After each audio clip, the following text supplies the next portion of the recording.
Buenas tardes, nosotros somos el grupo número 2 y a continuación vamos a presentar nuestro proyecto de tesina. Los integrantes somos Iletz Aguilar, Carlos Jiménez, Carlos Andrés Quesada, Michael Fallas.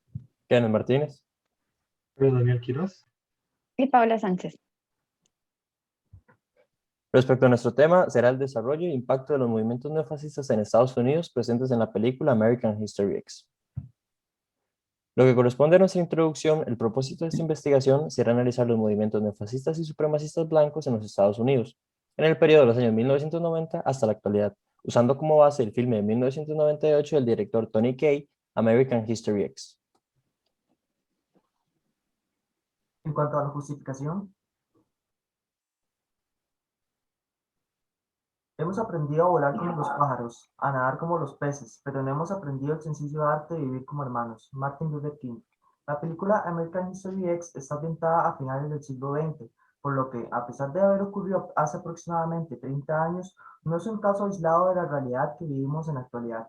Un claro ejemplo es el gobierno de Donald Trump, el cual trajo consigo una serie de ideologías que desencadenaron el racismo y la violencia a lo largo de Estados Unidos.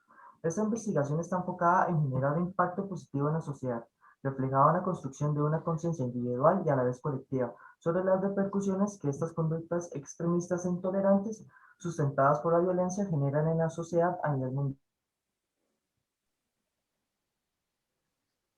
Darle visibilidad ayudará a construir esta visión de una sociedad imperada por una cultura de paz, respeto y apoyo a la diversidad.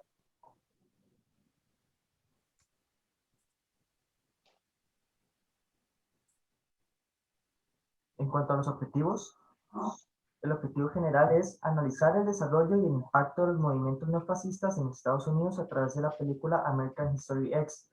En cuanto a los objetivos específicos, el primero es identificar las características económicas, políticas y socioculturales de la sociedad en Estados Unidos en la década de los años 90. El segundo es evaluar el desarrollo de los grupos neofascistas que presenta la película American History X de Cage 1998. Y el último sería discutir el desenlace de la trama de la película American History X y el impacto real de los movimientos de extrema derecha en la historia reciente de Estados Unidos. Ahora bien, para el estado de la cuestión, logramos encontrar un total de 14 sucesos de los últimos 15 años aproximadamente que evidencian a la perfección que toda la problemática que se quiere proyectar en esta investigación sigue vigente en la actualidad estadounidense, que corresponde a la delimitación de nuestra investigación. Sin embargo, es un fenómeno que sigue estando presente alrededor del mundo. De estos 14 sucesos, nosotros seleccionamos los 4 más representativos, abarcando los últimos 4 años. El primero se ocurrió apenas el año pasado, es decir, el asesinato del afroamericano George Floyd en manos de un policía blanco. Este lamentable suceso fue la chispa que detonó el movimiento Black Lives Matter en Estados Unidos y que se hizo viral alrededor del mundo, además de ser una clara demostración de que el racismo es un fenómeno persistente en la sociedad. Sin embargo, más allá de lo cometido, resultó ser aún más indignante y por supuesto alarmante la posición que adoptó el expresidente de los Estados Unidos, Donald Trump, al jactarse de la situación que vivía el país a través de una deformación de la realidad, la cual representa un claro precedente en la historia de la mentira fascista. Neira 2019, en su artículo El fenómeno Trump, vida precaria y marcos de la tolerancia de los afroamericanos en Estados Unidos, se nos presenta un análisis de la presidencia de Donald Trump, cómo desde la llegada al poder, por medio de unos discursos, la mentalidad de muchas personas se ha modificado, tratando de enviarle ideología de supremacía blanca, del racismo institucional y el cual se ha manifestado a través de la brutalidad policial y arrestos injustificados hacia los afroamericanos.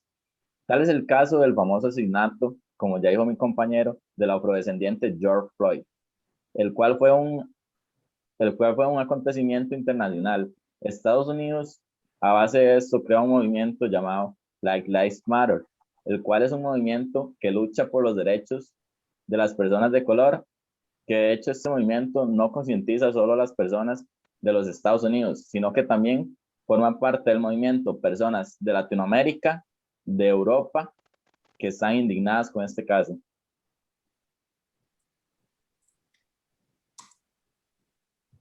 Respecto a Bellido 2018, establece que en su libro Bring the War Home expone a la supremacía blanca y el deseo de poder blanco en los Estados Unidos. Ella explica que dichos movimientos tienen su origen en acontecimientos violentos que resurgen a partir de la candidatura del presidente Donald Trump.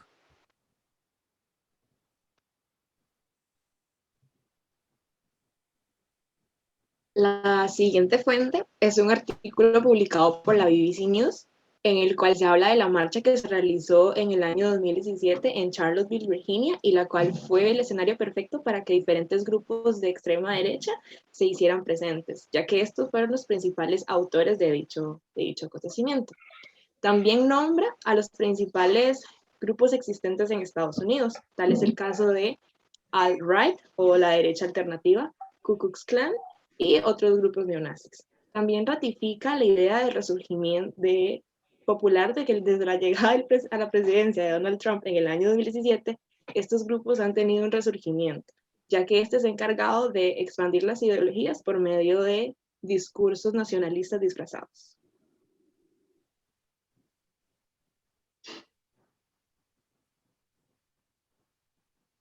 Para comprender el surgimiento de grupos neofascistas y supremacistas blancos, hay que comprender el origen ideológico de estos grupos. En el marco del culturalismo, estos grupos pertenecen a la corriente de la derecha extrema y son caracterizados por actitudes reaccionarias y a favor del status quo, que surgen en oposición a los movimientos sociales de izquierda en el ámbito de la lucha de clases para oponerse al cambio social.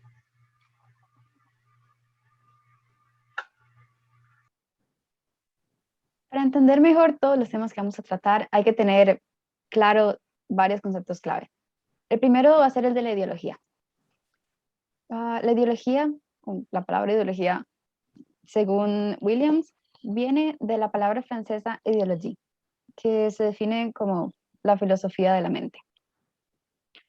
Han aparecido varias otras interpretaciones, pero en resumen, lo que tenemos que saber es que la ideología es un sistema de ideas, ilusiones, de falsa conciencia, en general representaciones distorsionadas de la realidad.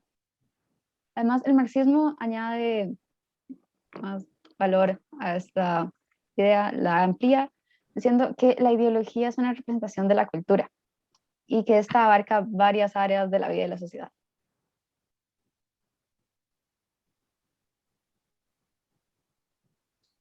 Del segundo es el nazismo.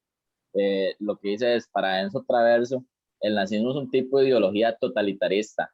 Está completamente comprometida con el cambio, tanto del pensamiento de la persona, así como de su forma de actuar y mirarse a sí mismo, con la creación de un nuevo estereotipo de personas, el cual debe ser seguido al pie de la letra para lograr conseguir ser parte de la multitud aceptada por el famoso movimiento nazista. Por sí mismo, Traverso dice, el nazismo es una guerra colonial hecha en el corazón del mismo Europa en el siglo XX, una guerra para exterminar las razas inferiores como rasgos de admisión civilizadora.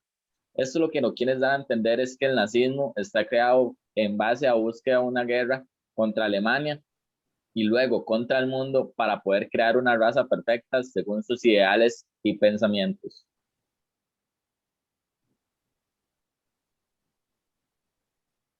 El fascismo, el tercero de estos conceptos, es una ideología política de extrema derecha que surge en los años 1920. Es una ideología ultranacionalista y autoritaria que rechaza el liberalismo y la democracia en favor de una sociedad fuertemente estratificada, liderada por una minoría considerada como capaz de gobernar, con un control total fuerte sobre todo de una organización en contra de grupos considerados como inferiores u contrarios al Estado. Es también fuertemente anticomunista y militarista. Otro concepto sería el neofascismo, el cual podemos definirlo como un fascismo moderno, debido a que este comparte muchas similitudes con el fascismo de los años 30. Este se ha modificado de acuerdo a la política y economía actual, pero ambos siguen compartiendo el odio y el desprecio hacia pueblos o sectores sociales considerados como inferiores o débiles. Su principal fuente de acción es el terrorismo, ya que busca instaurar el temor.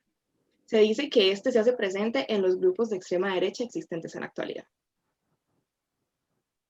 Lo que corresponde al racismo, a grandes rasgos, se puede definir como aquella ideología que defiende la superioridad de una raza sobre otra. Además, Eduardo Brunner complementa este concepto planteando que el racismo corresponde al trato de un grupo, en este caso la población afrodescendiente, como inferior merecedores de explotación laboral y, en el peor de los casos, merecedores de exterminio. De esta manera, el racismo no sería únicamente el acto de violentar a una persona de color, sino que acabaría todo tipo de conductas sociales en donde existan injusticias que diferencien a las distintas etnias, convirtiéndose en un sistema sutil, pero al fin y al cabo discriminatorio.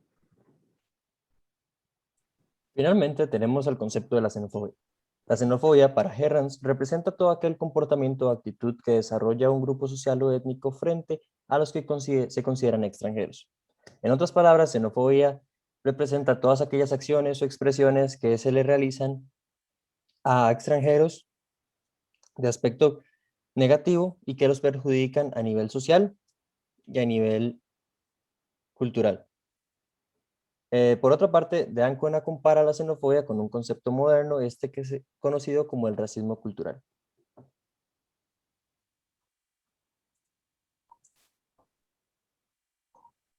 En cuanto al marco metodológico, el tipo de investigación es la cualitativa, la cual es aquella, bueno, Hernández, Fernández y Baptista 2010 definen que es aquella que utiliza la recolección de datos para descubrir preguntas de investigación durante el proceso de interpretación. Asimismo, busca profundizar los fenómenos explicándolos desde la perspectiva de los participantes junto a una fundamentación teórica. En cuanto al enfoque de investigación, el mismo será descriptivo y explicativo. Shuttleworth 2008 explica que el enfoque descriptivo es aquel que implica observación y descripción en las características del sujeto de estudio, sin que haya algún tipo de influencia sobre el mismo, mientras que Dus 2020 define el enfoque explicativo como aquel que estudia fenómenos puntuales nuevos o que no se hayan abordado con anterioridad, con tal de proporcionar conocimientos relevantes sobre el tema a trabajar. Además, el principal objetivo del mismo no es la de realizar conclusiones determinantes o finales, sino es la de ampliar el conocimiento de, en este caso, las características, causas y consecuencias de la presencia de grupos neofascistas en Estados Unidos. El método de investigación a usar va a ser el análisis fílmico, que según Marcel Felici es el que descompone el filme en sus elementos constituyentes y lo relaciona para así entender el todo significante. Además, usa herramientas como la interpretación global y el juicio crítico para hacer el análisis. Este también constituye de dos tipos de análisis: el macroanálisis, que es el que trata de la narrativa, el género y la ideología, y el microanálisis, que es el que habla sobre más los aspectos técnicos, como la puesta en escena, la cinematografía, la banda sonora y el montaje, que construyen significados. Técnicas. Según Barrantes, una investigación cualitativa usa la triangulación de datos para conseguir conclusiones que se definan con base en las observaciones. Además, utilizará el método inductivo y la interpretación personal. Gómez Tarín y Marcel Felici, sobre el análisis fílmico, lo dividen en 4 fases distintas. La fase previa, en la que se recopila información documental y se establecen objetivos. La fase descriptiva, que es en la que se generan instrumentos de análisis y se define la ficha técnica y artística. La fase descriptivo-interpretativa, en la que se analizan los recursos expresivos y narrativos. Y por último, la fase interpretativa, en la que se haga ya propiamente el análisis interpretativo para satisfacer los objetivos de la investigación. Eso sería todo y muchas gracias por su atención.